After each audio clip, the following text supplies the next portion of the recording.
Hello and welcome to the SAO Fanfiction Central's podcast.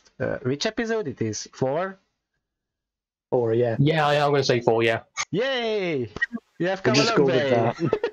We can count, yes. We know maths. You can count, I don't. I just assumed. We can at least count to 4. Which is a lot more than Valve can do. Great. Yeah. Well, here I am, Nain. I'm your host today. I have my beautiful and intelligent co-host Panzer and Len with me. I'm hesitant on the beautiful thing, but go on. Oh, come on. Accept the praise. Don't sell yourself short like that. Okay. I'll accept the second one, but yeah, let's go. Well, and we also have our silent listener, Beyor with us, or the sage's pupil. Pupil. Yeah, that's my accent. This is quite nice. Admit it. And that's us. It's only 4 of us right now, but we will have fun, right? Of course. Okay. Then let's start with this podcast SAO review. We are reviewing the second part of the season 2. 2 arcs in particular, the Excalibur and the Mother's Rosario arc. Plus, we also mentioned the Movie Ordinal Scale. Yeah. Also, the second arc, also known as as Len, as you said, the Tale of Two Yukis. Yes, of course. Yes. Genius. I mean, that is basically what it is on the tin. So We just said it so many times that it's official.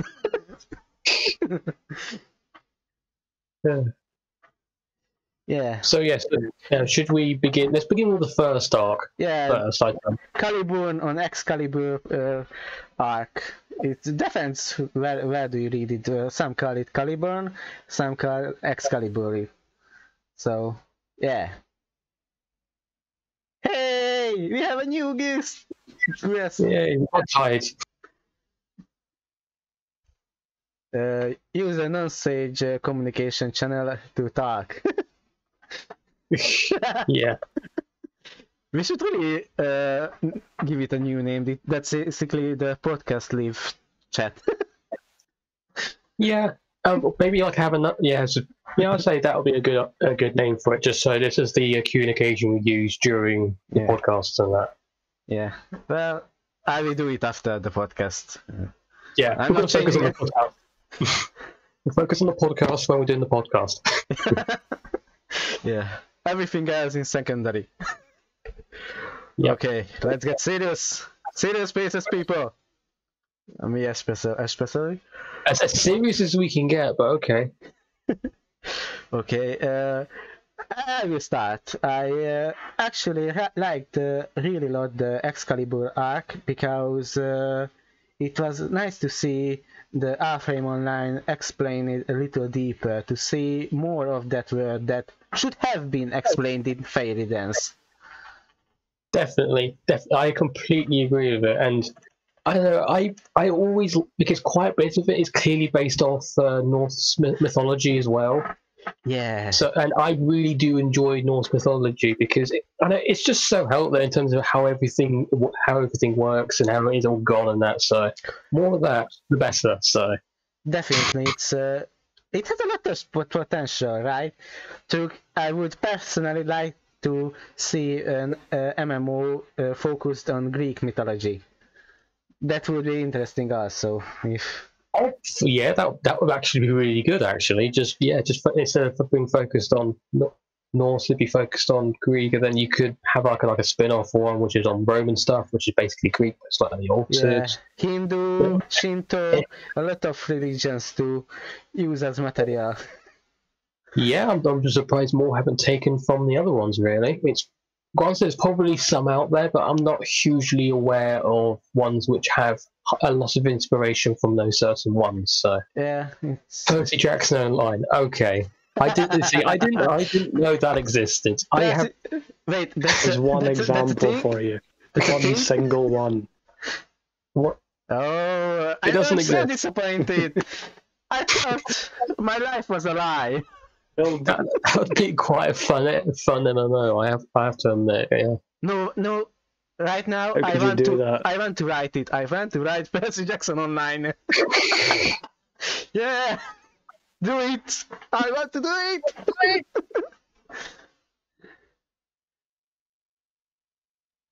Wait, wow. Percy Jackson one? Okay. You learn something new every day. You don't, yeah. It's anyway. Yeah. So that would be brilliant. But back onto like Norse mythology and that. So I know it's like the tree itself with all the connections that you can tell. It's Yggdrasil. I'm butchering the pronunciation. You Tenger, I don't know either. For me, you game something. I can't pronounce the name of the tree, but it's supposed to be the world tree in terms of North. I thought you were talking about the frozen realm that Excalibur is go, because that's different. So that's where the roots are of the tree, though, isn't it? Yggdrasil, like Yggdrasil or something like this. No, I didn't play God of War 4.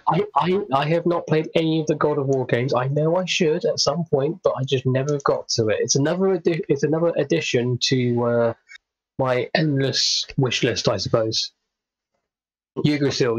There you go. Yggdrasil. Yeah, Yggdrasil. I butchered the pronunciation, but I think the I know about it. So I think half the podcast will be us butchering names. Yeah. Okay. We'll never get anywhere if we spend ages trying to pronounce them properly. We're gonna spend half of it just trying to pronounce the stuff in Norse mythology. So let's quickly move on. Give up. We need Twisted here for it. The tree that connects the realms together. Yeah. But granted, it's a bit short for my liking, but I kind of would enjoy a bit more going into it rather than the arc being what? How long was it? Like a couple of episodes max? 6, I think. 2. Two doesn't sound. No. 14 was the end of GGO. 15 started the arc, and I think it was 4 or 5, because the second arc was also quite short. Yeah. The 2 arcs was around 10 episodes, so 5 to 6 or around that. It was only about 10 episodes or something altogether, right? Yeah. And that's why we're covering it all together as well as the film. Yeah, yes, I'm probably going to repeat this again later down the line, but honestly, these 2 arcs, I would prefer them to be the length of the arcs before, just because it's the kind. I know some of it felt a bit rushed. Yeah. They had so much potential, and it could have been so much longer. The anime could have added so much to it, so much more depth, so much more character interactions, and many more fights. And one more thing, it needed one more thing, more Catgirl Sinon. I mean, to be honest, the rest, all of it does, but we'll gloss over that. Orion Argo, which doesn't really, it doesn't appear in the main line for some reason, but only in progressive or whatever. But yeah. Beyor, you are my man. Catgirl Argo. Everyone needs Kate Sit Argo. I mean, boys need more Argo, but for this bit, unfortunately, that they're not in it, just because for some reason haven't really considered the option. So yeah. But of what we got of like Sin on that, fine. Especially just I'm not entirely sure why. I'll go with that. Yeah. Yeah. Great. But yeah, of what we got in terms of characters' interaction, it was good, I'd say. Yeah, I liked how Sinan found her place in the group, and of course I liked Klein. We need more Klein. It's a trap. It's a trap. But what if it? But it might be a trap. But what if it isn't? Of course it isn't. It's a beautiful girl. I mean, to be honest, in the end, it actually wasn't a trap. It was a trap. It was a trap in another way, but it wasn't a trap in terms of being a reverse. Yeah. Turns out, oh no, turns out this person we just rescued is actually Thor. Who would have known? Yeah. Poor Klein. He's lost something that day. Yeah, he got a hammer though out of it. So are we sure that? Yes. Are we sure the SAO wasn't made by Shonen Jump? With all these traps within traps and double twists and. I just imagined the SAO as if it was Death Note. Yeah, that's exactly what this bit was. It was a filler arc. That's exactly what it was. It doesn't really lead on to. It isn't. You could remove it, and nothing would basically change in it. You could go right into the next bit of the Tale of Two Yukis, and you'd basically not miss anything. But it also gave a bit depth to both the game and to the characters, so to see how Sinon acts with around them. Yeah, that bit's really good. Yeah, it's just so in terms of the story and that, it doesn't really add much. But in terms of flushing out the characters, well, at least beginning to, that was good. Yeah, definitely. But if it wanted to do that a bit more, I personally would want it to be a bit longer to try and actually flush that out properly, rather than just gloss over the top of it and start. And we are falling to Star Wars memes. When does it not go into this again and again? It always ends up somehow back to Star Wars memes and that every single time. So it wouldn't have it any other way, to be honest. I think if you're trying to explain something, it might be best to back out of the podcast chat so you don't end up completely derailed. Quite hard to be honest. That's exactly what just happened to you there. In the middle of talking, and then it's just pops up. If you're not with me, then you're my enemy. Good. Feel your anger. But yeah, I'm just trying to think of anything else to say about Caliburn. I guess it was a nice nod to the second arc, saying that it was the same sword he used. For some reason, he knew Excalibur existed, but I think you mean Caliburn and Excalibur died. Yes. Caliburn. Yes. Yes. I think Caliburn was the one that was given to Arthur by the lady in the lake, right? And Excalibur was the one that was pulled out of the stone and proved that he could be king, I think. I don't really know that. I just read a lot about it a few years ago. I reversed it. Oh, sorry. Please forgive me. Caliburn is the story. That's the one they need to pull out to prove that they're worthy of being king. Yeah. Yeah. And then I'm assuming they get given. Excalibur. Is the yeah. Also, going back to the arc, I think it was really interesting to see what could the cardinal system's quest generator could do if it's left unchecked. It could have destroyed the entire game because it's a quest. And that has potential, I think. Yeah, I just find it funny that if no one completes this quest, it's just destroyed the entire game. It's like, well, the entire MMO's broken now because we've just built it wrong. Whoops. And it's not even a game-breaking bug. It's interesting, though, just to see what it can do. Yeah. Build upon that, whatever. But I know it's one of those things that it would cause the game to change, but you've kind of just destroyed the roots to the main tree, so that's going to change a lot. Wait. If they couldn't have stopped that destroying the roots of the world tree, basically the end of the world Ragnarok would have happened. That would have been the end of the game. They couldn't really restore it to the point where everything could go back to normal. So it would have basically destroyed the world. Not the game, but the word that the game uses as a basis. Don't worry, I know how to fix it all. Bites the duster. You just bites the duster for like about 2 weeks back in terms of gameplay, and then fine. Yeah, then it returned back to normal. But I know it's always. I guess it's always the thing of for some reason people can identify it properly, but no one else knows what the problem is. So I think everyone else must be blind. Yeah. I mean, yeah, it did take Kirito like 2 minutes to master, but to be honest, more like one and a half. Well, Kirito was always the protagonist. He needed to be the strongest. Which is why he gets Excalibur. Yeah. It was Excalibur? Yeah, Excalibur. Excalibur, and Sinan commented that it should have been called Caliburn. Caliburn. Yeah. Oh. Wait, it was Caliber?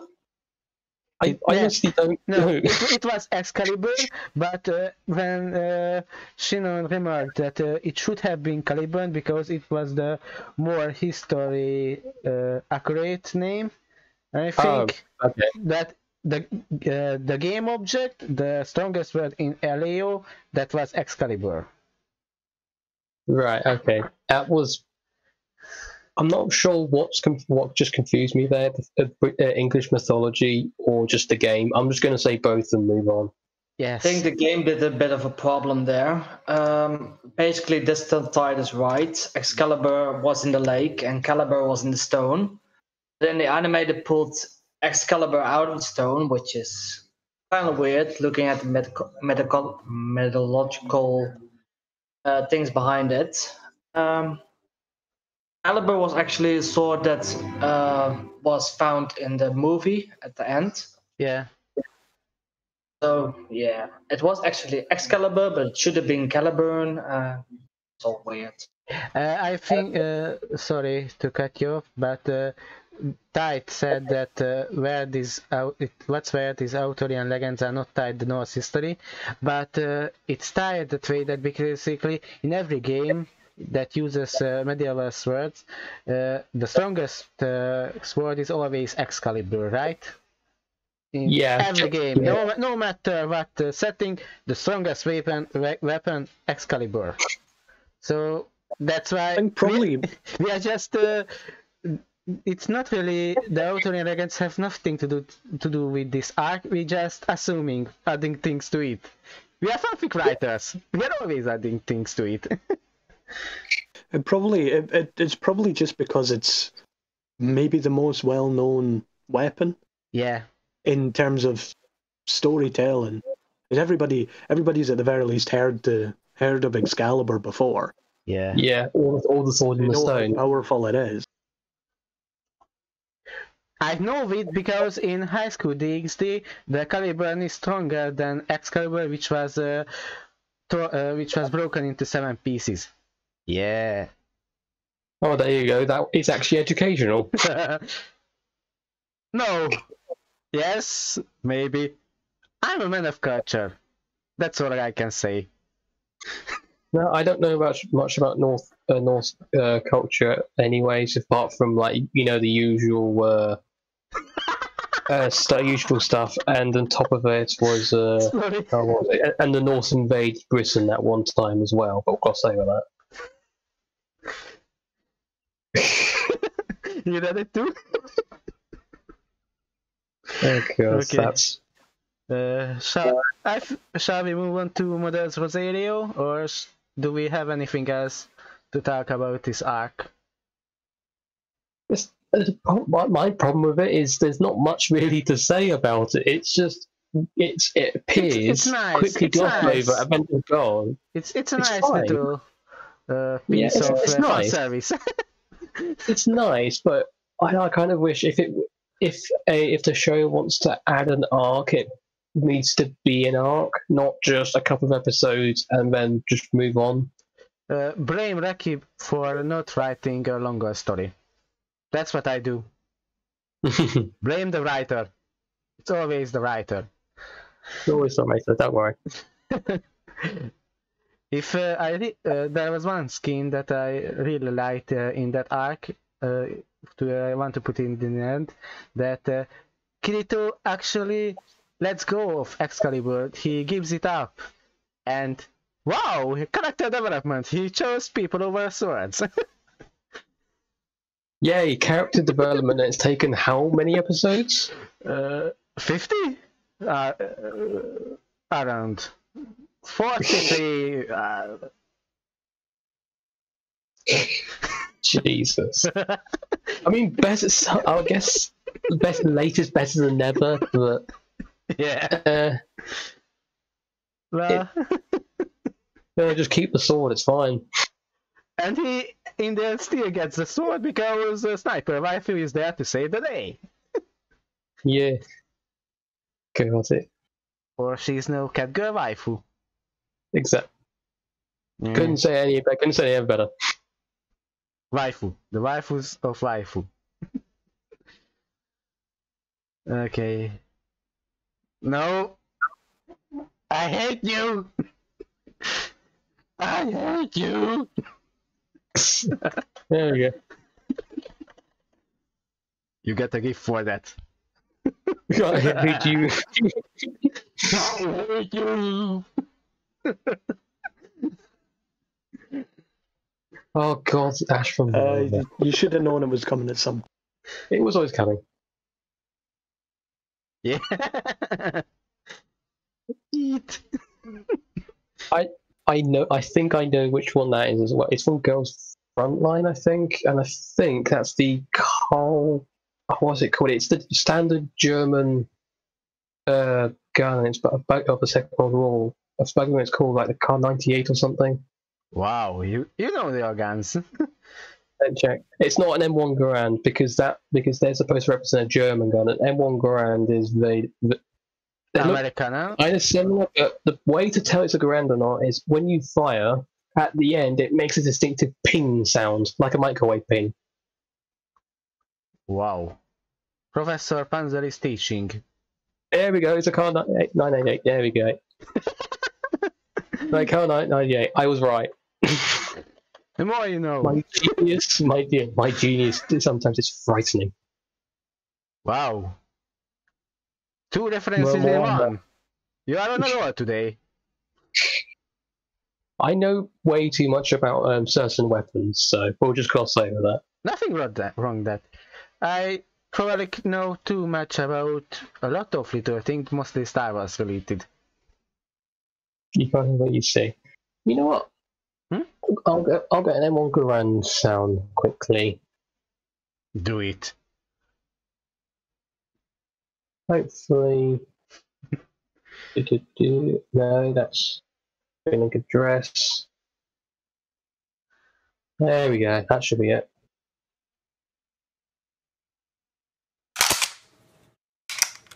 So when you fire it, all the shots come out. It's semi-automatic. It's just Hoppa. And then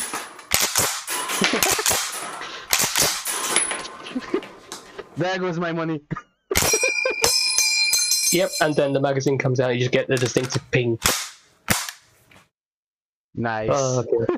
And that's how to tell if it's an M1 Garand or not. Nice. Okay, I think we talked about enough about Excalibur and guns. Let's go to Mother's Rosario!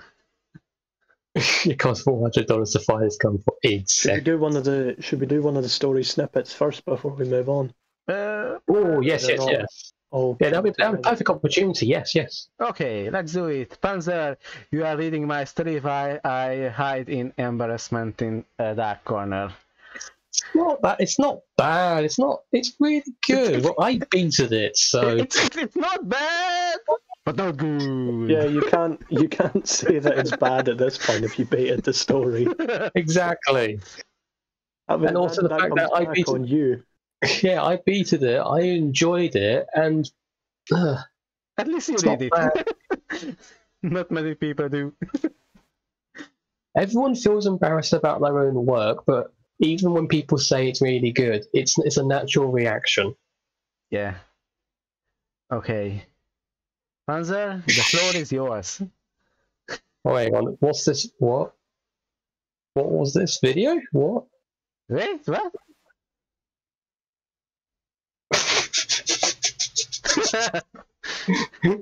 Sorry. I have to watch it later.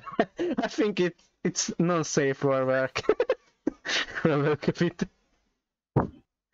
Sorry, that was just. Oh. Right. Ping, right. Story time. Story time. This is, as name says, this is his Star Wars: The Old Republic Online: Rise of the Eternal Empire, a crossover between Sword Art Online and it was an old MMO, wasn't it? I'd want to check. Yeah. Yeah, good. I didn't want to accidentally say the wrong thing, so still need to play that at some point. I think it was re-released on Steam. Right, let us begin. The 5 members of the Alliance strike team looked at each other.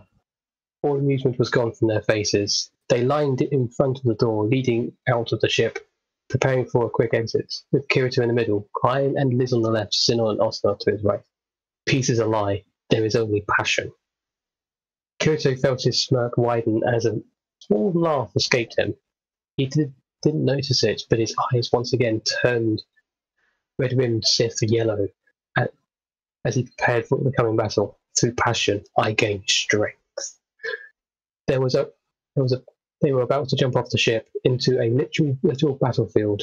It would be out of the question if it was out of the real world, but here, where they were different, had skills that defied logic and the rules were different, it was their usual cup of tea. Lovely cup of tea.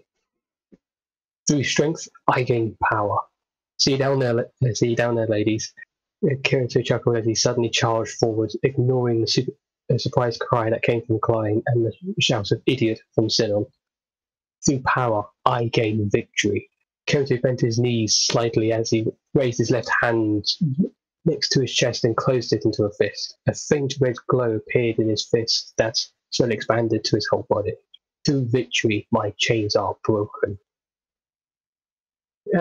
At the last moment of his landing, his fist slammed into the earth, releasing a red ominous wave of power around him that launched away from the unfortunate droids violently. Kirito had a massive grin on his face. Behind his mask, as he stared down at his opponents, his excitement growing. That was what he craved deep down, a worthy battle that put every one of his skills to test. The Force shall set me free. 2 blades, red like blood, sprang forward from his lightsabers as he removed them from his belt. Before he crossed them in front of his face, forming an X. My turn. Bravo! Absolutely bravo. Wow, that's nice. I messed up a lot less than I was expecting, but yeah, this is why it's good, marvelous. And yeah, this is why I enjoyed it. It's funny thing because that part is really in reality a lot longer, but I trimmed down the relevant skins because I just really wanted to show that Kirito recites the Sith code while preparing for battle. Nain, your original snippet was 3,500 words long. Yeah, that's what you tried to get away with. 3,500 words for this. You guys do not appreciate my genius. What do you mean I beaten this? I appreciate your genius. Would be here all day at that point. Exactly. But yeah, so do you want to talk a bit more?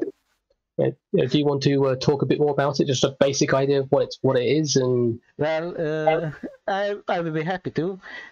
Basically, instead of Sword Art Online being the dev game, it's Star Wars: The Old Republic Online that are mostly based on the MMORPG Star Wars: The Old Republic, and one of the differences that it starts later, not on the first day, but a month into the game. So players are already much more accustomed to the game systems, but the stakes are much higher because they are fighting a whole faction of enemies.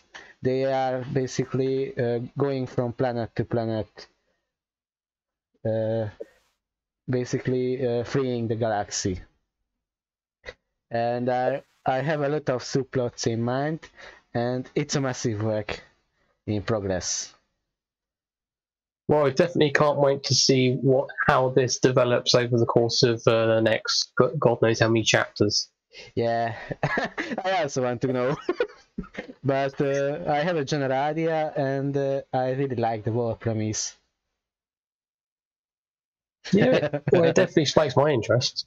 Basically, just because I'm quite unbiased because I do enjoy Star Wars, but the combination of the two, I know it was probably because of mostly using swords and that, lightsabers, in that way, and actually being a useful weapon even with all these laser guns everywhere. Yeah, justifies using them properly, especially with Kirito being very good with them. yeah. Well, Kirito is like unstoppable with his two lightsabers most of the time, despite dual wielding not being exclusive to him. Oh yeah, that's fair enough. Yeah, it's very interesting so far, and yeah, can't wait to read more of it when the next chapters come along. Thank you. It was an honor to be through it and to read it once more. It was my pleasure to be working with you guys, because this whole story idea came from the server with talking with you, bouncing off ideas, and it wouldn't have become a thing without you. Who was it that revealed in the first place that it wasn't as original as you thought it was? Was it distant? Don't mention it! Don't mention it! Don't ruin it for me! It broke your heart. No, it broke yours! Honestly, it's fine. It's fine. Because... Yeah. It goes back to that saying, doesn't it? The one I use quite a lot. There's not a single idea in the world. Not a single idea in the world that hasn't been used 1,000 times over. I was slow. Yeah, it is a good saying because, yeah, granted, ideas have been used before, but everyone has a unique way of writing and putting stuff into a certain context or writing certain parts. So even if the ideas are exactly the same, your execution of them it will always be unique. Yeah, definitely, and it's a good thing with ideas like this, like another game replacing Sword Art Online, that it's really just a basic that's the same. That's almost everything is up to you as an author to do it your way. Indeed, yeah. I always enjoy well done crossovers. So. Oh, 3 Kenobis. Always a pleasure. This is getting out of hand. Now there are 3 of them. They are unstoppable. Unstoppable Kenobis. Several Kenobis. Several Kenobis are typing. Okay. Well, thank you, Panzer, for reading out my story, for the work that you did with me before publishing it, and I think it's time to move on. Right, on to the second arc of today, which is The Tale of Two Yukis. Mother's Rosario in some places it's called. Yeah. In most circles, it's called Mother's Rosario. Yeah. But I'm just going to call it Tale of Two Yukis because it's easy to remember. Because Len. It's Yeah. Len. He's a bad influence. Yeah, thank you, Len, for that. No problem. Now, I just there is one thing I'd like to say, but I'm sure I'll be corrected if I'm wrong. But this is only the second time Kirito has ever beaten in a fight, right? In a game. And both times, the person who's beaten them has died very shortly afterwards. Yeah. It's the curse, isn't it? Yeah. The curse of beating him in a fight is that you will die afterwards. Lance, you are not really correct because Kirito lost 3 times. The first was against Heathcliff in the arena, but that's not a real loss because it was a system assist. Still lost, but he still lost. Yeah. So just because the guy was cheating doesn't mean he didn't still lose. Did you guys notice that every time Kirito loses, there's a convenient excuse? First time, system assist. Second time, Heathcliff wrote the whole game. He know every sword skill by memory. And third time, basically Yuki was living in virtual reality, so she was better. Oh, I forgot it too. It's just Christ, I thought it was cancer. No. It was a special. It was what was it? It was a antibiotic resistant strain or something. It was a resistant strain of AIDS, which she got very early on. I remember this because of a. How was it? When she was giving birth, there was a. What was it? Yeah, when she was born, there was a problem. Must have. Yeah, when there was a problem. So then there was a.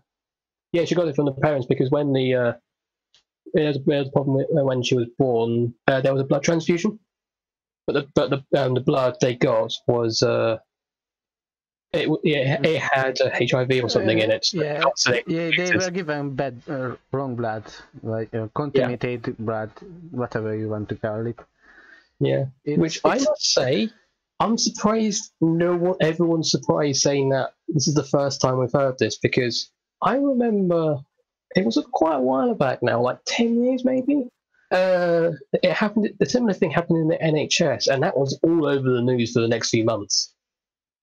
I'm not sure if you remember it, Len, but I definitely do. Something rings a bell. Yep, definitely. Yep. Yeah, I was right. Yeah. Did you notice that basically they made a character that's better than Kirito, and at the end of her arc she just dies? Yes. Suspicious. Basically. Yeah. So we can't have anyone who's better than Kirito here. We're all gonna die.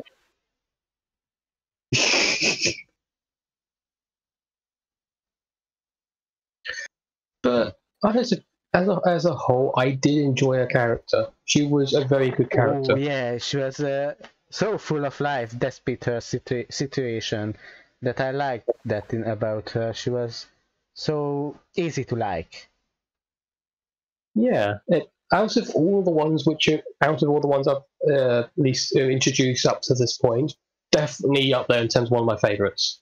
And she didn't become a harem member. And she was a girl. She wasn't around long enough to become a harem member. Yeah. Why didn't they become part of the group? Oh, because they died. It's quite hard. Even Kirito doesn't go as far as to add a dying girl to his. Yeah. Professionals have standards. A professional harem protagonist. You know what I always found a little interesting? Why didn't they try the same thing with her that Kayaba did to himself? Why didn't they simply upload her brain to the internet? She would have lived in some way. I'm guessing Kaiba has some special treatment or something, I think Kaiba had a simple Navigear, and he basically just set it into overdrive or something similar. Okay. I'm sure it's some form of Kaiba magic or something, how he managed to do it. Don't you mean digital consciousness transference? Kawahara magic. Kawahara magic, yes. 2.0 backing. But yeah, I don't know. It's something Kaiba knew or did or something which for some reason no one else can do. Mm-hmm. So plot armor. Yeah. By the way, one thing which I guess it kind of annoys me in a way, he always keeps being brought up, which I always think back to his original appearance originally, and it's like, okay, he's created all this technology and out of it, and everything starts to be based off it, but what was his original goal? Yeah. What did he want to achieve? Yeah, that if I remember correctly, wasn't it? Wasn't it to create a perfect world for people to live in? Possibly. Wasn't that his goal? It was to create a perfect world for people to live in, be trapped inside, and not have to worry about the troubles of the outside world. What does it say? It was a fantasy. No, it's a little bit more complicated. Jesus Christ. English. I can explain if you want. Please do. Please do. He used to dream about Aincrad, or at least something like that, when he was a kid. But when he grew older, he could no longer enter that dream. He could no longer reach that world. So he created a world that looked like Aincrad, with magic and stuff, at least with magical creatures, so he could react with it, so he could relive his dream. But yeah, in the end, he just followed the dream and nothing else. And thus he created a death game out of it. Yes. That's an interesting approach. At least that's my thought about it from all the different things I have read. Pretty much it is just a more explained version of it was a fantasy. I still like the abridged version more. Clear derivation. Yeah, I did it because of Metacritic. But yeah, I guess it does make sense. Yeah, thank you for that. But there's one thing, if that is fully true, there's one thing which does bug me about that. What? If he wanted to live the dream again and stay in that dream, why was he helping on the front lines to clear the game? I think because that Kirito said it when he revealed that Heathcliff is Kayaba, because what player just want to see the game they play, or others play the game? You want to play yourself, basically. It's a kid's ideology. Yeah. I experience this to the fullest, right? Okay. It's like I don't like watching football, but I love playing football because it's much more fun, engaging, much more exciting to play it. Yeah, of course. Yeah, it's like if he spent all of this time creating this. You are telling creating this game. This essentially groundbreaking software.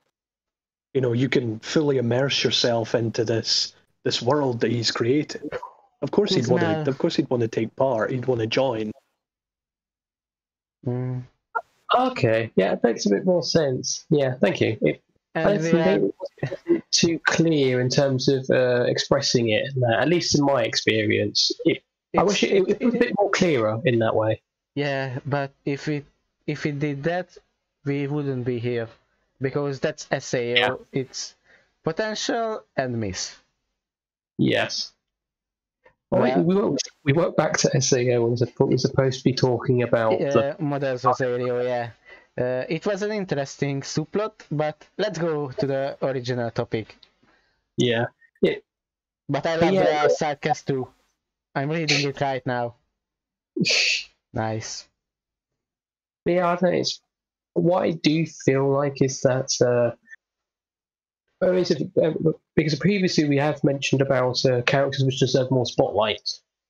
Yeah. I think for this bit, what if there was like a side adventure of Yuki and I forgot the guild's called, but like Sleeping them as a Nights. group, Sleeping their Nights. adventures. There you go. Yeah, Sleeping Nights. Thank you. But yeah, if it was like just them as a group just doing stuff, I'd watch that. Yeah, me too.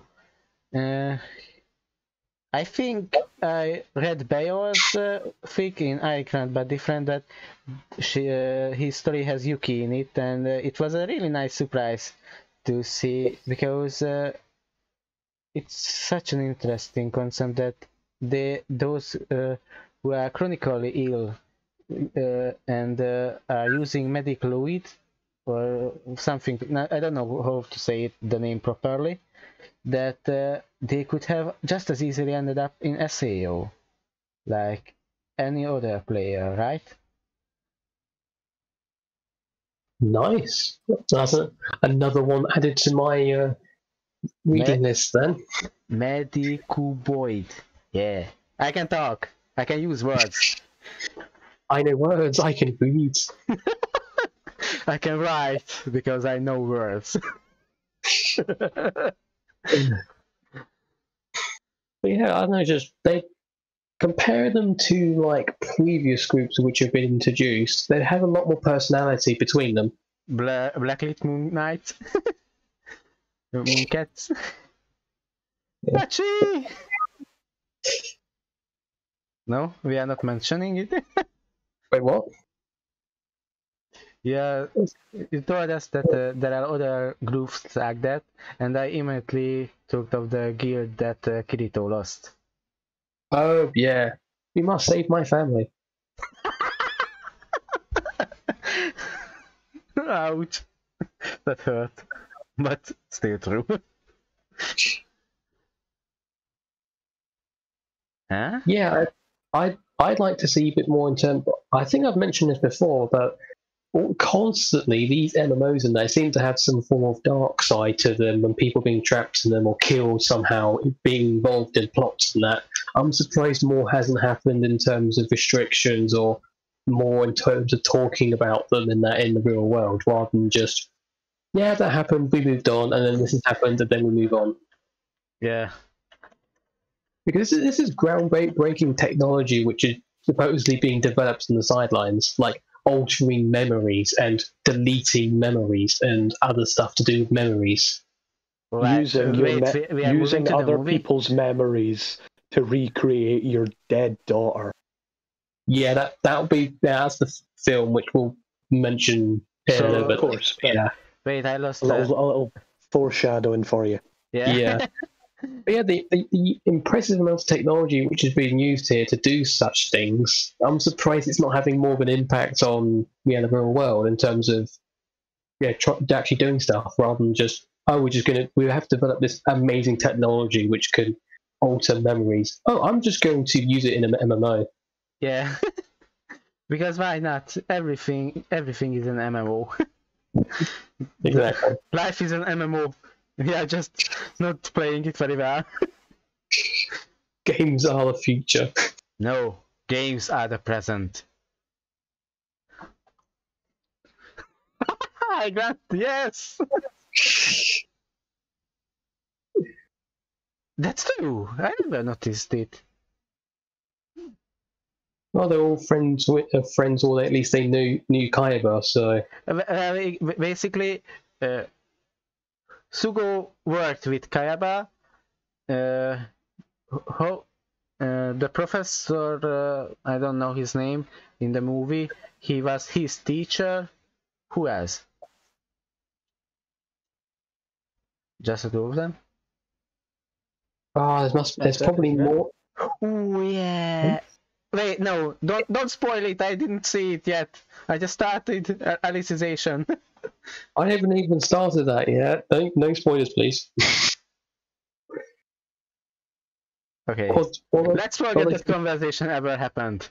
That's not the droids you are looking for. Yeah. Since we've, is anything else anyone else wants to quickly add about this arc? I think it was nice to see more of Asuna instead of Asuna the housewife. It's more like the return of the Flash. But of course, they needed to destroy it with Kirito running to the rescue. Yes. Yeah. I want Asuna Tsundere back. Me too. When you should have to break up with Kirito for that to happen. Oh god, not one of those arcs again. I swear so many other things have these kind of arcs where, yes, these two people have got together, and then next arc, oh, they've broken up. No reason. I just want to take a quick detour here. I can't remember which game it was, but one of the games they had a little event where a bug in the game forces the marriages to end. There's a bug in the game that causes all the marriages to end, and everyone starts hitting on Kirito. Was it Fragment? Yeah. Yeah, I remember. Yeah, the start of the game, right? Basically, everything being reset to the start because their items also got destroyed. Everything is going to zero. If I remember correctly, even Yui gets involved at some point. And the other AI, Strea. Mm-hmm. Everything and their grandmother. Wow. That's certainly a thing. Oh, the pillow skins in that game and every other game after. The pillow skins. But there's more time for all of that in future episodes. Yes, we've talked about other games in that. Yeah. Even though we haven't played them, but we'll go say with that. Well, we have a lot of ammunition to talk about, I think. We will be busy for a while. Yeah, now seeing the walkthroughs, I have played the game. Oh, that's a good point. Wait, were they ever married in LAO? Or just SAO? No, they got married in every game. Oh. They got married in every game they played together. Probably GGO too. Well, if GGO has a marriage system, then yeah, they probably did. I mean, I sincerely doubt that if GGO does have that kind of system, I'd be surprised. But I don't know where the things that happen in the franchise. It doesn't seem like the kind of game to have. Basically, every game needs marriage because people want to roleplay, people want to feel loved. Now, the only kind of love you need in that game is your guns. I need a lot of love. Shared inventory class. Okay. Should we go for another snippet or go to the movie? Let's go. Go for another snippet and then we'll do the movie.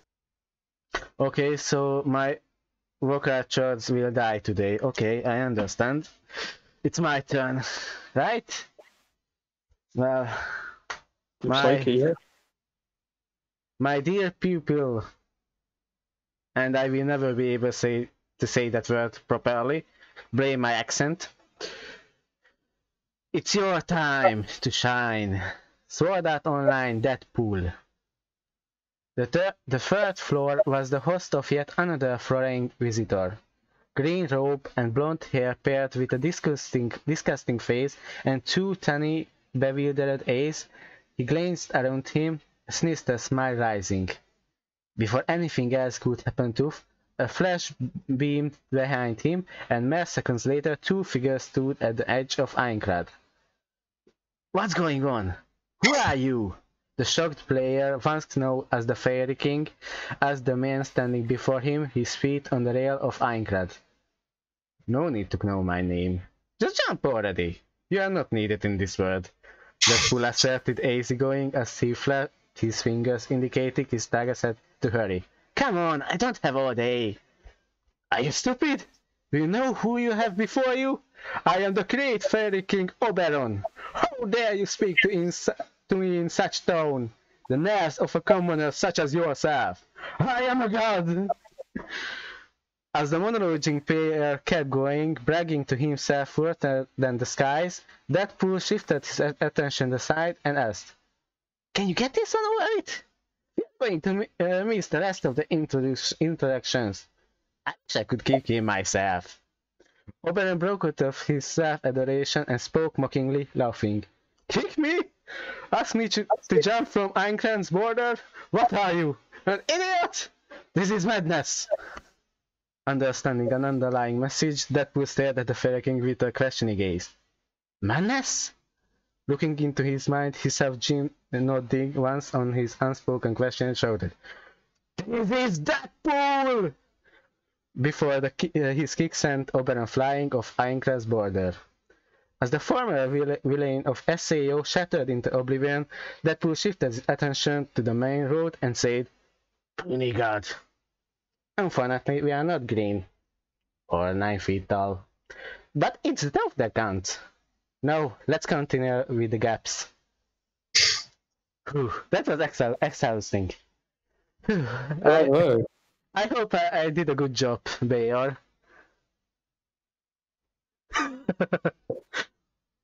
Well, I certainly enjoyed it. Yeah. It was fun. As I said, it was a difficult story. Many voices, and my English is not perfect, so... Yeah, we're running out of their stories at this point. There's only so many more you can give us as snippets. Well... Other people are going to need a turn soon. Wait, who? We are resorting to self-promotion because nobody wants to. We are running out of people. Yeah. So, Beyor, do you want to talk about this for a little while then? Yeah, sure, why not? Sword Art Online Deadpool is my parody story on Sword Art Online. After reading Saint's new story, Saint Inter something, new story that is basically an EM SEO with every weird thing that I've ever read in a story. You know what I mean? Which story I mean? No. Saint has a new story. It's a harem story that Kirito gets all the girls. It's erotics, SAO erotic. What is it called? Or something like that. The gods basically play a game with him, and he, and they give him all these paths. It's basically a love story, and at the same time, it's parody. I was thinking, just after reading, playing, and seeing Deadpool, hey, I can do a parody too. And I put Deadpool in the story. It was a good decision. Always good to have Deadpool. Yeah, of course. I really love this story. And of course, I really can add a bridge to it. So we have Jesus Gun and Balls Deep 69. Tiffany! It's always great. Yeah.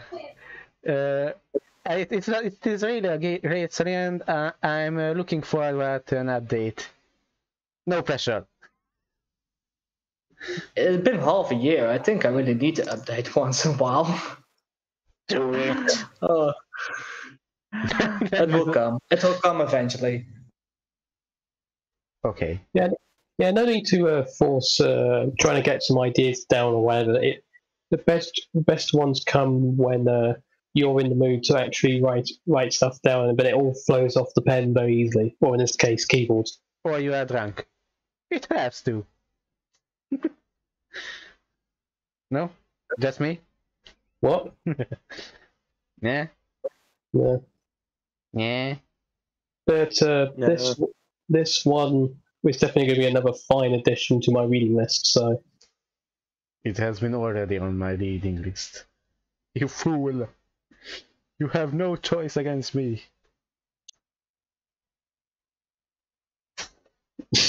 Yes, exactly. I waited for this gift. This will make a fine addition to my collection. Okay. Yeah, if you're not getting distracted, then you're not a true writer. Well, I think it's time to move on to the next part of the podcast. We are discussing the movie Ordinal Scale. I don't know how to say it properly, but yeah, basically SAO in real life. Yeah, out of everything I've watched so far, this had some of the most, I'm not sure how to put it, not confusing, but nearly confusion and for quite a bit of the film for me. It's a change of place, space. Okay, I give up. I don't talk. Space, yes. It's definitely different from previous arcs. And I have to say I really enjoyed it. I started a bit skeptical because in my experience, anime movies are mostly just thrillers. I just for the money. And because it's SAO. Yeah, that was the other thing, but that's natural. Yeah, your expectations are automatically lowered. True. Sad, but true. Yeah. But I did enjoy it, but for quite a bit of it, I was just basically told myself I can't think about it, or I'm going to ruin it for myself. But apart from that, I enjoyed it. Yeah, it was enjoyable. It had a few deep aspects to it, but it was mostly a fun little thing to watch. Yeah. About was it the fact that I just randomly took bosses from Sword Art Online and just put them into the real world? It's just, okay, I'm surprised no one's catching on what they're actually trying to do, but sure. Yeah. Well, to be fair, you're not... The last thing you're going to expect is that the guy who created it is actually stealing the memories of SAO survivors in order to recreate his... To be honest... Sorry. Yeah, who would have expected that? Well, I was getting suspicious when I heard that all SAO survivors were invited to Yuna's concert. I think that, okay, something definitely is going there. Also, weren't they all given the augmented reality thing for free as well? Yeah, that's just Scream's hidden plot. Yeah. I suppose, at that point you would start to get suspicious, but Yuna as a character, well, she was made up for the film, but she was in the background. She wasn't really noticed by anybody. Yeah. Besides some other guy who also was in the background and nobody noticed. Yeah. And was actually quite high up in terms of the knights as well, if I remember correctly. Yeah. Yeah. He was still a background character that was brought in for the movie. There was a novel to the movie too, I think, or light novel that explained his past. I think he was an expert from the guild because he almost caused death of other players, right, or something similar. Back in SAO. Oh, okay. I could be wrong, but I read something similar. A malfunction. Yeah. I can further explain this. There was a pre-story for the Ordinal movie. It's called I have to think back about it. Decoding or something like that. Yeah. It basically you basically see Asuna and you see Nautilus. That is the boy who returns in the movie. You see that he has a malfunction in his nerve gear that makes him freeze every time he feels fear. Which is not really cool. It does not really help during boss fights. So he is quite literally frozen in fear then. Give a new meaning to. Wow. Yeah, that's an interesting backstory, and I understand why it wasn't explained in the movie, because it was a movie, didn't have time for it, but it gives a bit of a new meaning to the whole thing, because he basically blames himself for the original Yuna's death, if I remember. Yes. So, yeah, at first glance it's just a silly, interesting, maybe a little deep story. And when you look into it, that's really an SAO player who survived, but he had the bad ending in the end. He didn't win. He didn't really stand tall in the end. He lost the girl he loved, and he just wasn't Kirito. When you managed to escape, but you lost all your friends. I won, but at what cost? Yeah. But honestly, yeah, it was enjoyable film overall. But yeah, I had to. I paused the film for like about 5 minutes when it was basically, and when the plot twist came around of they're actually stealing memories. Yeah, players. It's like, okay, how does this work? It's especially interesting with people who probably never met Yuna. Why would you need their memories? You are just recreating SAO or a girl. I think what it is they may have passed her, so they may have seen her at some point. But over the 2 years. Yeah. So he's literally. I think what it is he's literally taking every single memory that everyone has of Yuna in order to recreate her in the real world. Yeah, but that still sounds a little stupid, because you may have seen her, maybe heard her say a few words, but they already have her likeness in appearance, so they needed her personality. And how do you get that? It's basically only Nautilus who you could use as a base, but almost no one else. No? Oh no! The reason they didn't use him was because he was helping. No, he was used in if he had his he was being used to help, which is why they didn't take his memories until he lost. Until he lost to Kirito, because always everyone loses to Kirito. I mean, there wasn't even a training montage between him flopping on the ground after like 12 feet to managing to go 1v1 against, the best player. Second player, yeah. He had a training montage. He took down I don't know how many bosses by himself. I mean, if you remember, there was no best player in the whole thing. Yeah, which makes him the best player then. Even though he was second in the rankings, but he was the best player.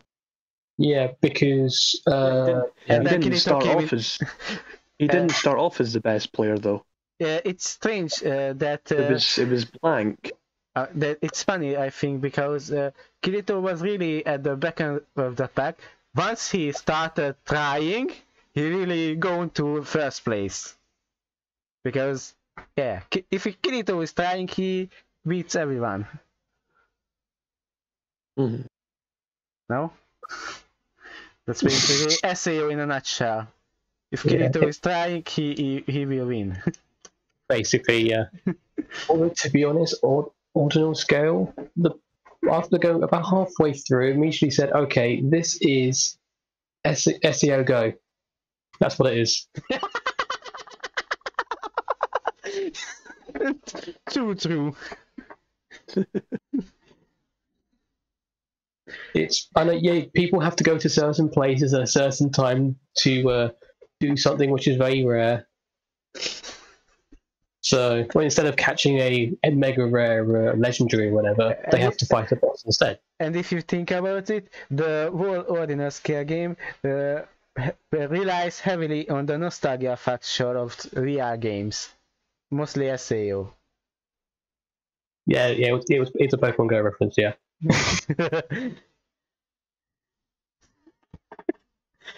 Oh, ordinal type data. Okay. Oh, it's actually named after something. Okay. That was a little confusing part where Calibur's ghost internet address, I don't know what to call him, talked to the professor, and they mentioned that the SAO's system cardinal was based on cardinal numbers, and the Augma is based on ordinal numbers. And I just said that, okay, it sounds cool, but what the fuck? We lost Len. Len? Yeah. Yes. Sorry, my microphone got, like, my whole thing just cut off. Oh, okay. Don't worry, you're back. Yes, I'm back. Yeah. Beyer, were you saying something to me, or? No, just no. But you suddenly went off, then came back. It's like, oh god, something happened. Oh, yeah. I just basically noticed that no Len, and back Len. No. Len is back. Yeah. Can't keep me down for long. Anything else that stood out of the movie to you guys? I liked the epilogue. Oh. The epilogue set up the third season really well. Yeah. Even like it was only a minute. No, we don't care. We don't care. Was that the whole promise ring thing? The epilogue. Yeah. No. About the minute after the credits. Yeah, I know what you're talking about. Where he Kikoka brings him to Ref, right? The professor, and he tells him that he needed to work with it. Yeah, welcome to Ref. Yeah, but I agree with Beyor that promise ring part was nice. It wasn't really that really cliche that Asuna is a housewife and she and Kirito are together and it's nobody questions it, but it showed that they have a relationship, not just housewife and Kirito. Yeah, yeah, I agree with that. It's actually nice for Asuna to actually have a character for once. So yeah, the best part of that scene was that you do not have the harem that most people talk about, but you really see that Kirito and Asuna are a couple, and everybody respects that. That's beautiful about that scene. Yeah, I know that. Going back to the previous week, I loved that in season 2's second part, in Excalibur and Models Rosario, Liz and Cilicia always comments that these two are lovebirds, and if they leave them alone, they always end up being lovebirds. That's just what someone reminded me.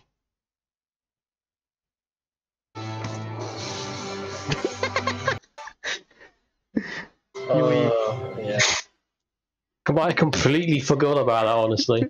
Me too. Wait, speaking of that last fight as well, since on the topic of it, that boss is basically unchanged from the original game, right?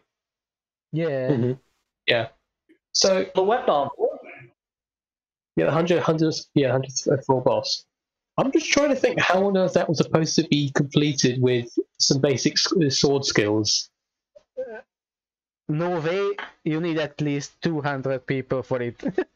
Yeah, because they were struggling with guns and long-range magic and that. And flying. Yes, but it would have extra more unique skills. There would be 10 unique skills instead of, or 9 unique skills instead of what they had, 1 unique skill in the battle. And everybody would be stronger because Kirito was 49 in this battle. Level 49, and I think he would reach max level if they really would reach floor 100. That's interesting, and I remember that in their duel between Caliburn and Kirito, he mentioned something like that the one who receives the dual weights was supposed to be a hero, and it really sounds interesting, but what would happen if they simply went toward the 100th floor and maybe more unique skills could have popped up? Yeah, I'll go with that. Yeah, I almost feel like now after all the stuff which has been in all this possible stuff, 10 unique skills, the what confirmed, the 100th floor boss, and what could be between level 75 and or floor 75 and floor 100. Yeah, I almost feel like it should have gone to the full 100. I think that would. I don't know. It feels like it could be a bit better like that, but that's going back to SAO, and we're focusing not on SAO. So one other thing about that boss, that it's interesting because Kayaba mentioned in that very same duel that he intended to be the final boss in the 100th floor on the Ruby Palace. I don't know what that place is called, and I think it's a really so I half expected that instead of that giant monster, it will be Heathcliff waiting for them in the movie. That would have been interesting to see, no? Yeah, that would have been a lot better. Although I just kind of find it funny to, instead of going from above, they have to enter through the front, and it's just him just standing in the middle, just hello there. Yeah. Well, we can go all day theory crafting, or we could go sit down and write how SAO should have ended. Wow, I didn't even notice the reference until I said it. I'm good. Okay. But yeah, overall, I enjoyed the film, even if some bits still don't make sense to me, even though I've been thinking about it for the last 5 hours. Yeah. But overall, I'm not sure where to put it in terms of the rest of the arc so far, but it was definitely enjoyable, even if I do have issues with it. That's true for all of SAO, so in an SAO scale, I think the movie was quite good. It was good, interesting, and definitely worth watching it once or maybe twice. It definitely ranks above the two arcs set in AL. Yeah, that's for sure. Obviously, the rock bottom is Fairy Dance. Like, there's literally nothing could be below that. Oh, the animation, the music are just top tier. There's a story of SAO. Yeah, they are top tier, but the story being told and making things make sense, it not always does fall apart. Yeah. You really can't. There's one thing you really can't argue with the likes of, SAO, and that's the animation and the music. Yes. And it's also that basically it was written before it became a real known trope, so it's basically a starter point of sorts for isekais. Yeah, it is literally the very beginning of isekai and everything building off that. It's incredible just to think about that, and I can blame it for all the problems I've had with the genre. Yeah, it's not bad really, because if you get down to it, almost every anime, any manga, any light novel, or any movie series on the West, you could always find faults. You could always find faults because it shouldn't have been done this way. It should have gone more into something else. But in the end, SAO is enjoyable, because even if it's full of mistakes and missteps, it had a good idea, and it did not make the best of it, but did enough that we still here enjoying it. Definitely, yeah.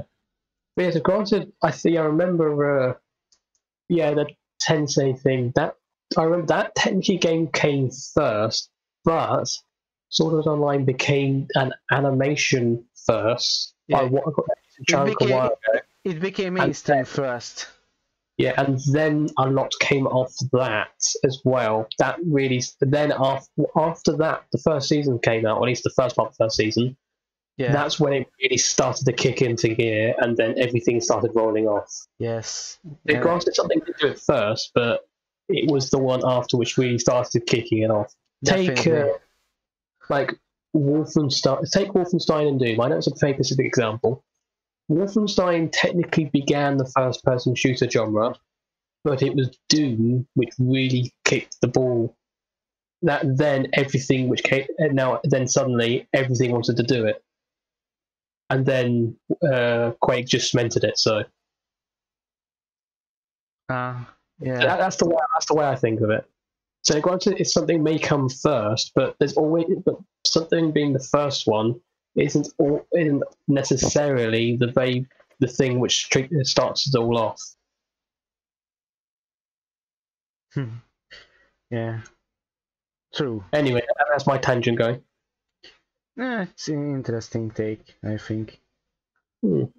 Anything else about the movie, or should we move to the last snippet before talking about whatever comes to mind and or collaboration fic?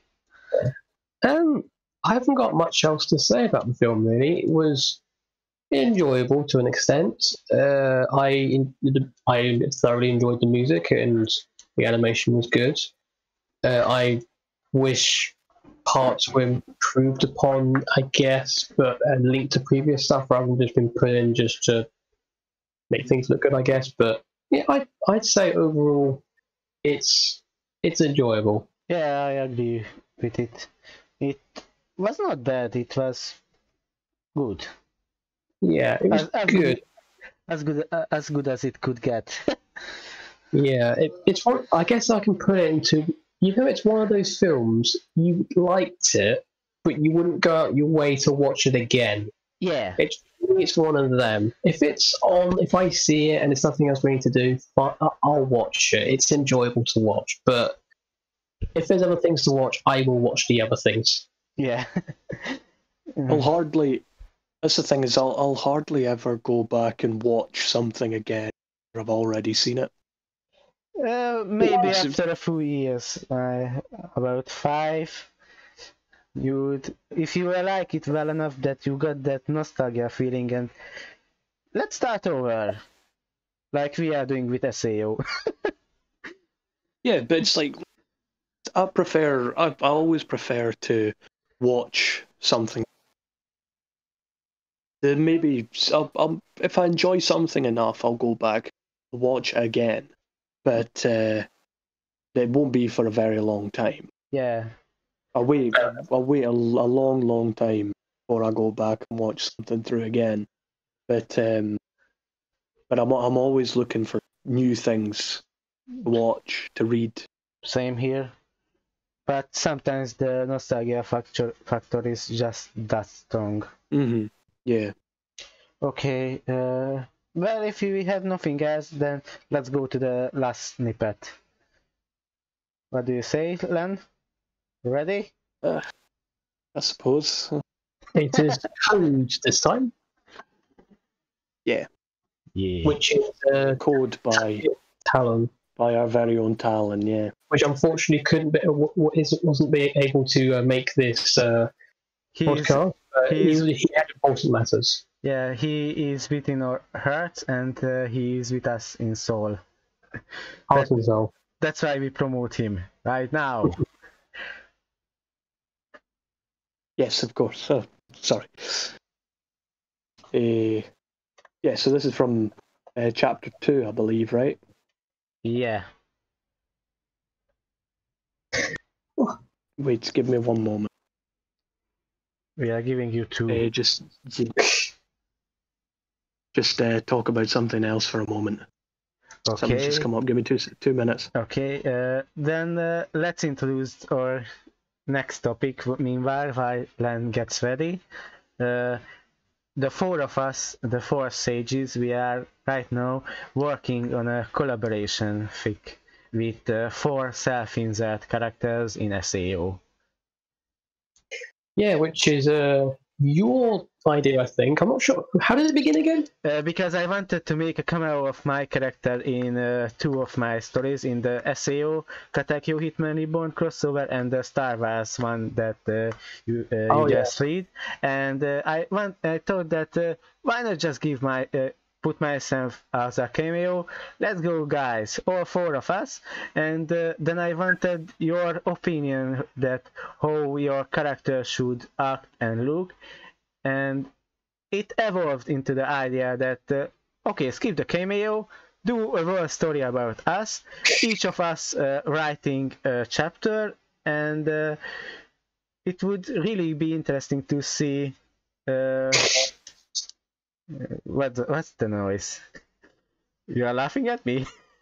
No, just being the guy with the lag. Yeah. See it. So basically, the 4 of us take turns writing a chapter, and it would be interesting to see how our different writing styles mesh, and how crazy directions we will take the story. Yeah, and although people don't generally like author inserts, I think with us with combination together, I think it could work very well. Yeah, we're using a lot of references, meme and jokes, because we are the 4 sages and we are always memeing, but I think we are also doing a bit of serious thing on the side, so it's interesting, I think, because it's just 4 of us having a lot of fun, and maybe others will have 2.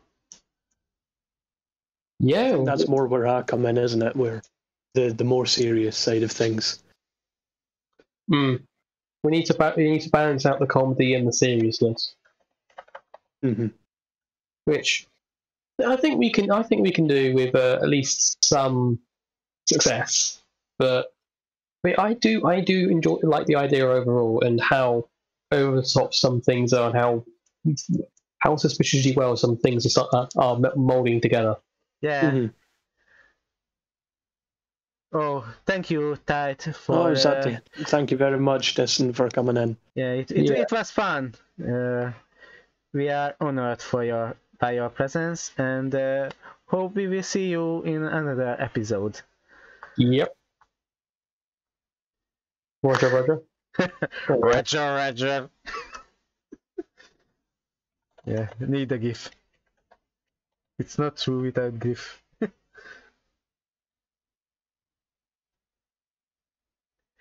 So... Okay.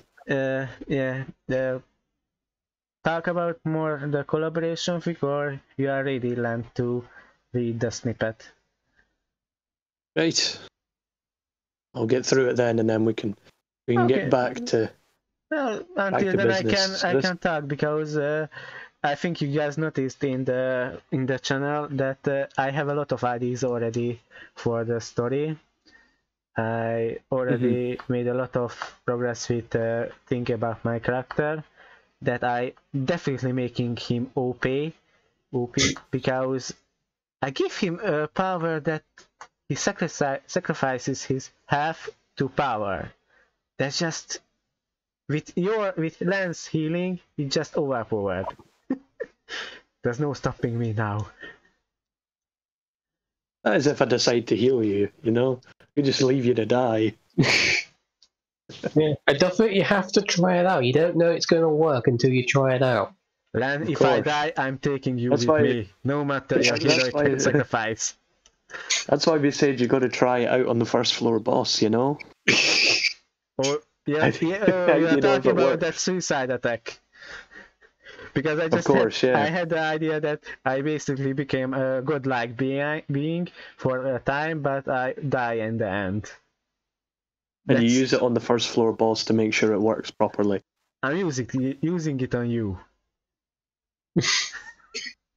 You think it'll work, but it won't. You never know shall I get until this? you die. Shall I get through this then? That people have been waiting for. Yes. Go ahead. Story snippet, yeah. Let us begin code. Yes, as we were saying, this is really consistent. Of course, yeah. That's what we look for in this. Yeah. Right. Chaos and... Oh, sorry. No, that's fine, that's fine. Go ahead. And here he is, Kai said, gesturing towards the center of the arena. Midori and Sugaha's breaths were taken away as Kazuto dodged and weaved his way around the sizable arena, with some places being occupied by large metal shipping crates, some of them being stacked on top of each other while chain-link fence rested the spaces in between. Kazuto himself had apparently discarded his shirt and jacket, opting to run the many obstacles in only pants and shoes. He immediately took notice of the sheer amount of muscle he had gained, to say nothing of how prominent they were, especially at his abdominals, shoulders and arm. Next to them, Kai grinned beneath his mask as he hastily tapped on an icon on his tablet. Think fast. 3 feet away from Kazuto, 2 metal plates within the arena slid slightly apart while another chain-link fence immediately shot up through the opening. Time seemed to slow as Kazuto's eyes widened, the distance between both the fence and himself rapidly closing, and he needed to act fast. Midori and Sugaha blinked and shivered as the powerful sounds of static filled the air, and before their very eyes Kazuto seemed to dissolve. Their eyes continued to widen each second as Kazuto shifted into a mass of blue polygons and other odd, distorted shapes. The massive shapes slid through the chain-link fence with absolutely no resistance while, at least in their perspective, Kazuto slowly but surely reconstituted himself to the other side. With a final warbling sound, the process was complete and the static had disappeared. Kazuto had managed to reflexively shift clean through the chain-link fence in a way that made the other Kurigaya's jaws hang loose. Sighing, Kazuto looked over to Kai with annoyance. Chisaki, what the hell was that? Kazuto's words trailed off and his annoyance disappeared without a trace upon seeing the shell-shocked faces of his aunt and cousin. Oh. Beautiful. Bravo. Good work. And with this, Talon is represented. Missed opportunity. So considering he's not here, I'll basically just give a quick explanation of what that is. So basically, Code is an SAO, an infamous crossover, I believe. Written by I think our very own talent. We talked about it before in the podcast. I think we did we? Yeah, in the pilot definitely, and I think the episode before this one, no, 2 episodes before this one, I think that was a few minutes spent with Talon talking about it. So but go ahead. I'll just quickly say it then. It's a great story. I read the first chapter. Still yet to read the second one, but I read the first chapter to help him out with his with his writing. It's certainly a new experience for me anyway. Yeah, I read both of those chapters and it's definitely interesting. Yeah. Even if I don't really know much about the infamous part of the war crossover, that it's still something that interesting and something to look forward to when he can update. Yeah, well, I mean, an hour and a half on the wiki certainly gave me the gist of what it's about. Wiki is your friend, more than Google. Yeah. But it is a good way to show that it's how well written it is. If you're interested in reading more about it, even though you don't know what it's actually partly based on. I think. With crossovers like this, where you don't know one part of the equation, it depends on if they are using characters that you already know and you would be interested to see them in different settings, then it could easily grab your attention. But if there are characters that you don't know and heavily involved, it's harder to make yourself start reading it and with no idea where to begin. And obviously, with it being the only one of its kind as well. Yeah. Yeah, which I don't know, because as mentioned before, that almost every idea has been done, but apparently not here, because it's the first one of its kind. So because he had enough and put up his Infinity Gauntlet and said, "I will do it myself."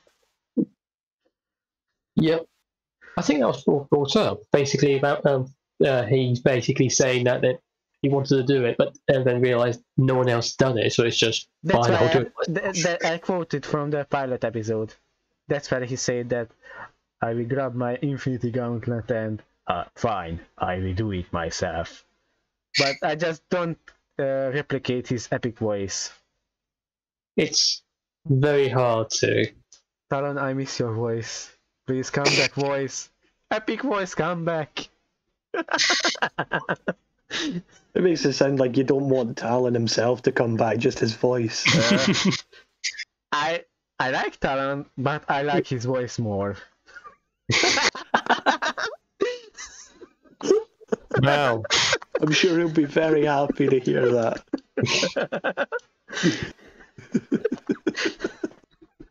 I can't help since the first time I heard Talon, I just said that epic voice guy, epic voice guy, epic voice guy.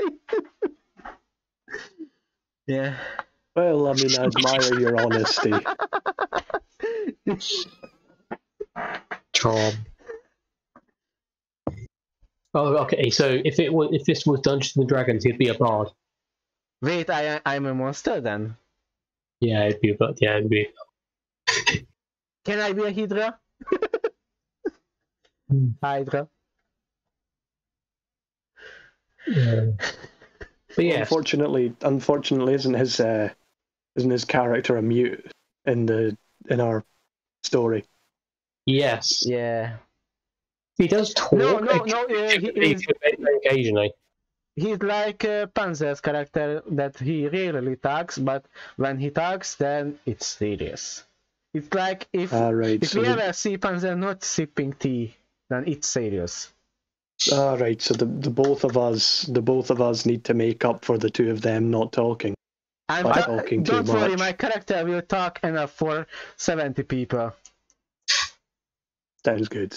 Yeah. I think for mine especially, it's more like won't speak in long paragraphs unless it's absolutely necessary. Do not expend more energy than you will get back.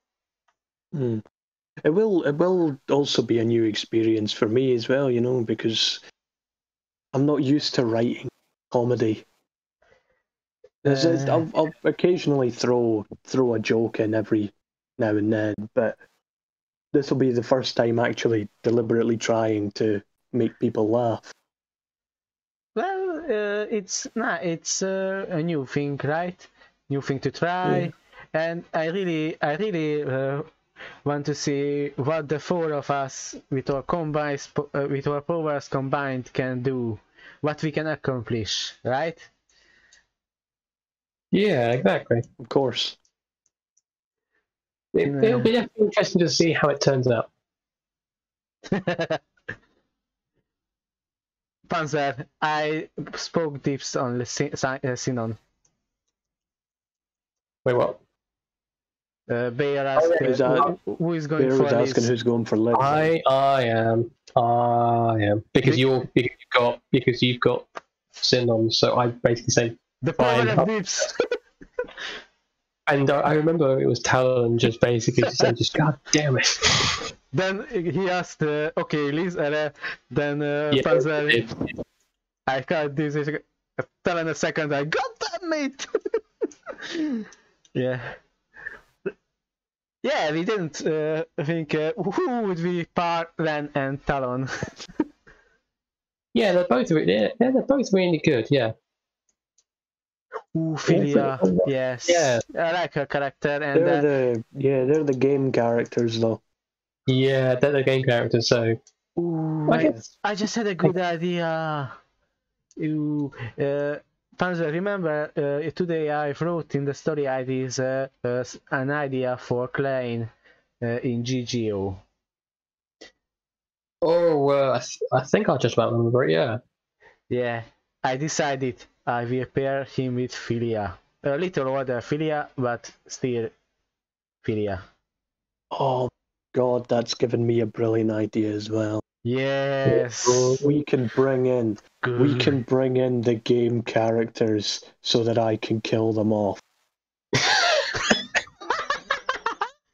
Of course. Why am I not surprised? Genius. Genius. Your genius is sometimes very frightening.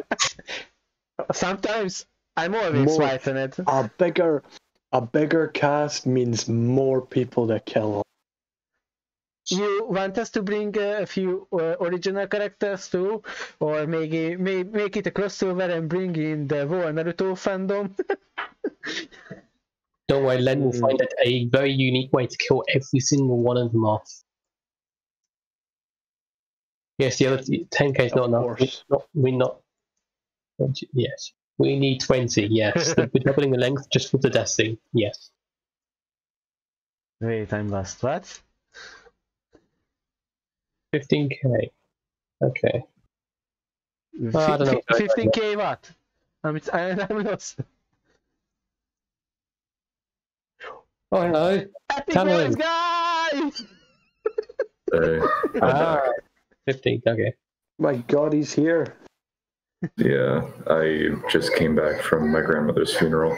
Oh. Yeah. Or condolences. We were trying to keep it as a Talon had personal business, that's why he's not here. But Okay. how are you doing? Yeah. Well, we were just talking about the collab fic. Yeah, the calibrate. I can't speak. Collaboration. You guys still recording, or is the whole thing all we're still done? recording. I'm still recording. Oh, okay. You just joined in the right time because we were talking about Epic Voice Guy and Len wanting to kill people. That sums it, right? Yeah, basically an idea of introducing more characters into it just so Len can kill them off. Beyor's comments. Sounds great, right? Yeah, at the moment Nain had put that message in there, my first thought was just, damn. Then follow with Lisbeth. No. Oh god, that was quite entertaining when it happened. Yeah. But yeah, I do think this had a lot of, well, I keep saying potential, it's kind of lost its meaning at this point, but it does have a lot of potential, this idea. We are the potentials. Yeah. We have potential. Yeah, the entire idea has potential, and we'll just have to see how it goes, really. Yeah. It would be an interesting learning experience, if nothing else, to work together with people on our IDs. Exactly. Yeah. Can't really add any more on that, really. Just it's an interesting learning experience working with other people in a singular idea while everyone's racing at the same time. Yeah. Yeah. We've all got we're all keeping the same basic premise. It's all one story, but it's four writers with four very different styles. Yeah. Meshing together. Four writers, one story. It is chaos. It's not chaos. I've never seen more than three. I've never seen more than three authors on one story before. And cheese. Don't worry, we'll have plenty of cheese. I've taken the cheese. I am the leader anyway, so all cheese goes to me. It says who? Me. I'm the leader. Because I am the one. Who decided Not that? the time to get into this now. Because I'm the team leader, I'm the one who came up with the idea, I am the one who chased you down and gathered you for these quests that we will be doing, and because I'm awesome. Awesome. I need words. I'm out of words. I mean, if you're fine with just eating cheese, then be my guest. If you want it added with other foods, you're going to have to look elsewhere. Okay, I make a correction. The cheese is mine, but Panzer will be cook it, and you can get your share. Exactly. But I'm still leader. I'll let you two attempt to decide with perhaps a fight to the death. It'll certainly be entertaining to watch. I have the suicide skill, so I will win. I'm just saying. I will win, but at what cost? But if you try and do that, and if it doesn't work, you've lost. We are our own server sometimes. It really, sometimes it feels like it's 4 or 5 of us, and everyone else is just there and just ignoring us. I just came back from a golf tournament. Wait, what? Oh. Just check its shirt. God, I hate golf. I was never good with it. No, wait, what? I kind of understand why people would go out and play golf and that, but I just can't. I really can't. My own student betrayed me. My own student. Back when I was in high school, I used to wear like a lot of formal wear just because I wanted to. And people were like, "Oh, are you prepared for a funeral or some fancy dinner party?" Or I'm just like, "No, I wear this every day." Nice. Fair enough. Everyone has a different fashion sense. So, for me, whatever's comfortable, I wear. If it's comfortable, I'm fine. My wardrobe is basically a library. Well, I do like a good library, so. Yeah. God.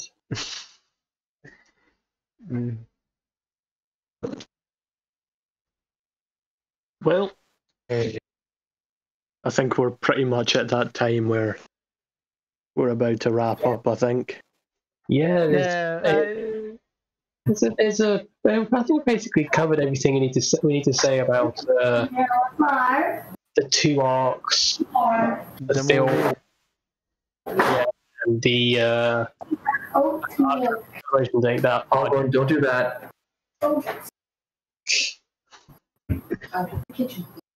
Genuine chaos. Yes, chaos or usual chaos. Well, yeah, I think we talked about every point that we wanted to talk about. We reviewed the rest of the season 2, the movie.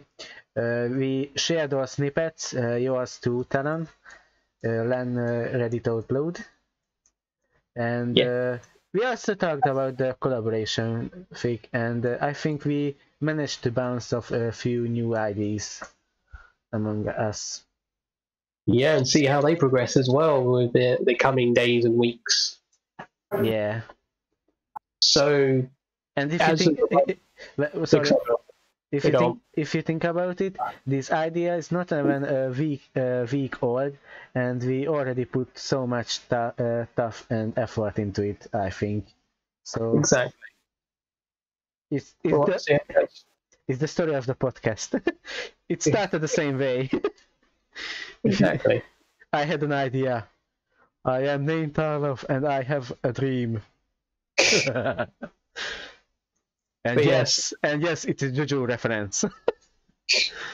Yes, it is a JoJo's reference.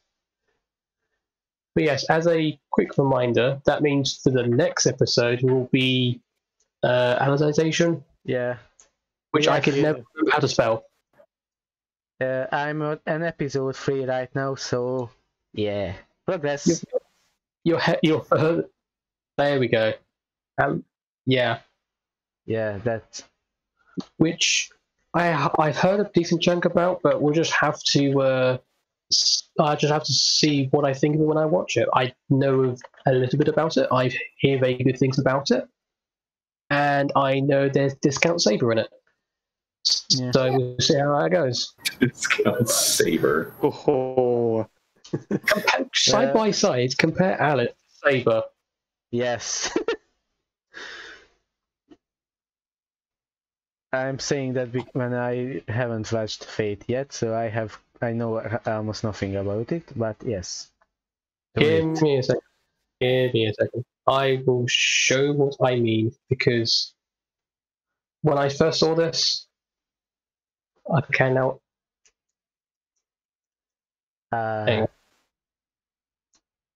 Darkness 2.0. Oh no. That was in Tulablu, right? Wait, what? Imagining Alice with those kinds of tendencies just. Oh, I see. Perhaps her design and everything based off of. Wait, Yeah, I think we had a talk a few days ago that Alice was the earlier one than Saber, right? I've never Saber came first. Saber, yeah. Fate was a visual novel which goes back a long while. Mm-hmm. Alicization is actually quite recent in terms of the story, like in terms of when it was written. Yeah, so that's why I refer to Alice as Discount Saber, because I look between them, and for me anyway, they look awfully similar. Yeah. But hey, not the only Saber clone out there, so. Well, something interesting to look forward in 2 weeks' time. With probably, hopefully, more story snippets to read out and more guests. Yeah, hopefully. You've got 2 weeks to write another story to give us another snippet. Challenge accepted. Yeah. I'm doing it. God. I'm looking through reviews for some of my other stories, and I got a recent review that's just like, update already, damn it. And here's the thing. It has gotten to the point where in the past, I was like, it's okay, everything's fine, I'll update soon. And then it just went to, I will update when I fucking want to. Alright? So, yeah, hold your horses. People have stopped asking me to update my stories at this point. Just know. Just know. It's saying that, keep asking to do whatever, then you just do the opposite, yeah. I think that was only once that I was asked to please update when I usually made a chapter in less than a month, and when the first time it became a bit longer to write the chapter, I just got a few reviews in 3 days that please update and please don't stop. But usually I was thinking of adding a little funny scene with Kirito's video power, since he's able to materialize just about any sort of weapon that he wants.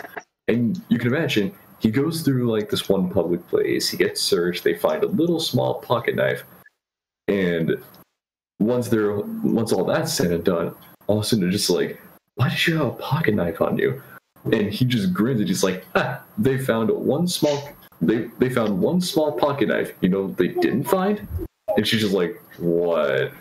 And she's like, they didn't find 2 357s, a 44 Magnum, 2 10mm pistols, 3 9mm pistols, a combat knife, a fragmentation grenade, 11 sticks of dynamite, a silenced 22 caliber, spiked knuckles, my spear switchblade, a tire iron, nunchucks, my trusty double-barrel shotgun, and a rocket launcher. Oh, I would love to read it. I want to read it. Please do it. It's honestly, it sounds like a reference to something. It's bugging me. The Russian Badger. Yeah, on the video on New Vegas. Yeah. Yep, New Vegas. That's yeah, that's the first thing I thought of. Is like, yes, I'm yeah, it's a Russian Badger reference, but I changed it up a bit to make it sound even more insane than it already was. Lovely. Yeah. Like, nice work on that. I didn't part all the way through that. Yeah. Interesting. And then if I don't get a reference, I'm getting a call. Hold on. Oh right, okay. So in terms of the light novels, I thought it was 2009 Alicization was written. No, that it was actually when the light novels were first released was 2009.